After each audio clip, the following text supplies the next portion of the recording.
Mon ami, viens, je vais t'expliquer un principe extrêmement simple en trading. Celui-là que si tu l'appliques à partir d'aujourd'hui dans ton trading, tu vas tout simplement remarquer des résultats exceptionnels, mon ami. Alors, suis-moi directement derrière l'écran de mon ordinateur. En réalité, mon ami, chaque jour, tu ne cesses de tomber sur les vidéos dans lesquelles on te recommande à chaque fois de privilégier la tendance. On te dit d'acheter lorsque la tendance est haussière et on te demande également de vendre lorsque la tendance est baissière. C'est pas faux, mais le véritable problème, c'est que tu ne sais même pas d'abord comment identifier une tendance haussière ni comment identifier une tendance baissière. Encore moins, tu ne sais même pas à quel niveau te positionner en tant qu'acheteur dans une tendance haussière et non plus à quel niveau te positionner en tant que vendeur à découvert dans une tendance baissière. Alors, je vais commencer par te montrer en quelques minutes c'est quoi réellement une tendance haussière et c'est quoi réellement une tendance baissière.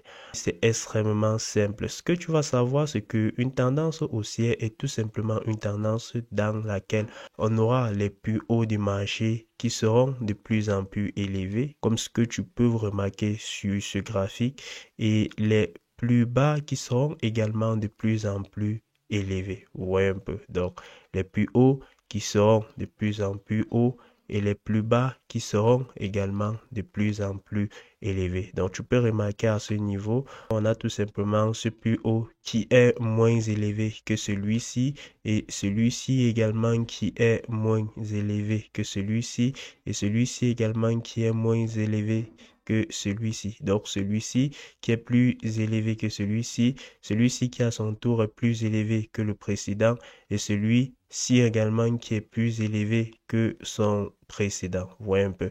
Et c'est pareil au niveau des plus bas. On a ce plus bas-ci qui est plus élevé que ce précédent plus bas et à son tour également ce plus bas-ci est plus élevé que ce précédent plus bas. Donc là, c'est tout simplement ce qu'on va appeler tendance haussière, les amis.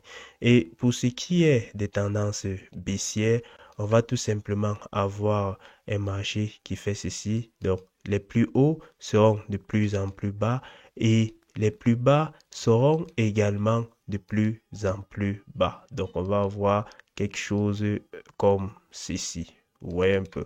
Là, tout ce qu'on peut remarquer, c'est que on a ce dernier plus haut ci, vous voyez, reste plus élevé par rapport au suivant. Vous voyez un peu, donc celui-ci est plus bas que ce précédent.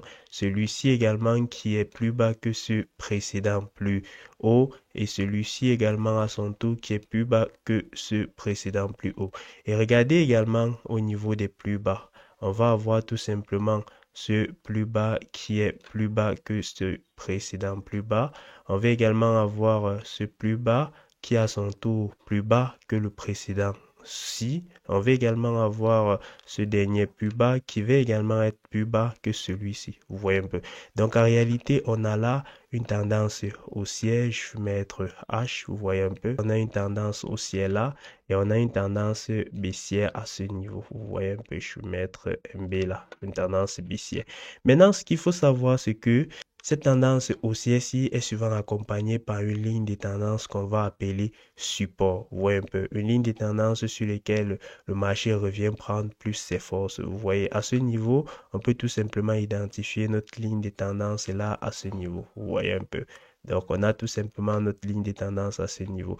Le marché, à chaque fois, est revenu prendre plus de force à ce niveau, prendre plus de force à ce niveau, prendre plus de force à ce niveau, prendre plus de force à ce niveau. Vous voyez un peu. Et cela, ça va être également le cas pour une tendance baissière. Une tendance baissière va également être accompagnée à chaque fois par une ligne de tendance. Mais le problème, c'est que cette ligne de tendance-là ne va plus être qualifiée de support. Elle va être qualifiée de résistance. À chaque fois que le marché veut remonter, elle refoule tout simplement le marché vers des niveaux plus bas. Donc à ce niveau, on peut tout simplement identifier cette zone comme ligne de tendance baissière. Vous voyez un peu. Donc elle va également jouer ce fameux rôle de résistance là. Vous voyez, donc à chaque fois le marché vient frapper dessus, il chute, il fait un nouveau plus bas. Et à chaque fois, le marché vient frapper dessus, il fait un nouveau plus bas. À chaque fois, le marché vient frapper dessus, il fait un nouveau plus bas. À chaque fois, le marché vient frapper dessus, il fait un nouveau plus bas. Donc, lorsque vous identifiez votre tendance comme ceci, et vous identifiez tout simplement la ligne des tendances qui accompagne votre tendance haussière ou votre tendance baissière, ce qui vous reste à faire, les amis, c'est tout simplement attendre que le marché revienne frapper sur cette ligne des tendances comme à ce niveau. Vous voyez, lorsque le marché revient frapper dessus, vous attendez que la ligne des tendances confirme bien évidemment son rôle de support si c'est dans une tendance haussière comme à ce niveau. Là, la ligne des tendances confirme son rôle de support quand le marché serait prêt à repartir comme ceci. Là, quand le marché serait prêt à repartir comme ceci, vous voyez un peu. Donc, lorsque le marché vient tester jusqu'à ce que le support confirme son rôle de support, vous voyez, et que le marché commence à repartir comme ceci, vous vous positionnez tout simplement à ce niveau. Vous voyez un peu.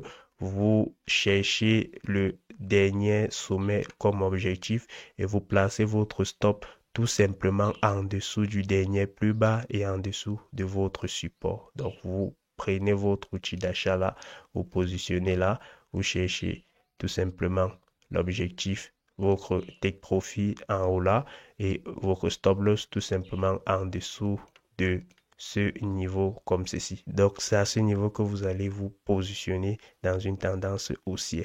Pour le cas d'une tendance baissière, les amis, vous allez tout simplement attendre que le marché revienne également tester, vous voyez un peu, cette résistance à ce niveau. Vous voyez, il va tester là et lorsqu'il va être sur le point de repartir faire un nouveau plus bas, vous allez chercher à vous positionner à ce niveau en tant que vendeur à découvert dans le but de chercher comme objectif le dernier plus bas et vous placez votre stop tout simplement au-dessus du dernier plus bas et au-dessus de votre ligne de résistance, de votre ligne de tendance. Ça va donner quelque chose comme ceci. Si vous prenez l'outil short, ça va donner quelque chose comme ceci. Vous allez chercher vos stop take profit là et vos stop loss se place là. Donc, ça va donner quelque chose comme ceci. Donc, en appliquant à la lettre cette stratégie, je vous rassure que vous allez tout simplement pouvoir interpréter les prochains mouvements des prix et vous allez tout simplement pouvoir identifier les meilleurs points d'entrée dans une tendance haussière ou dans une tendance baissière. J'espère que tu auras appris pas mal de choses dans cette vidéo. J'espère que tu auras aimé cette vidéo et que tu auras appris pas mal de choses dans celle-ci. Si tu veux passer ton trading à un niveau supérieur, tu as mon numéro WhatsApp tout juste en dessous de cette vidéo. Tu peux m'écrire pour prendre tout simplement un accompagnement chez nous. Si tu as aimé cette vidéo, n'hésite pas de la liker, partage-le autour de toi et abonne-toi à ce compte si tu souhaites avoir une carrière fructueuse en trading.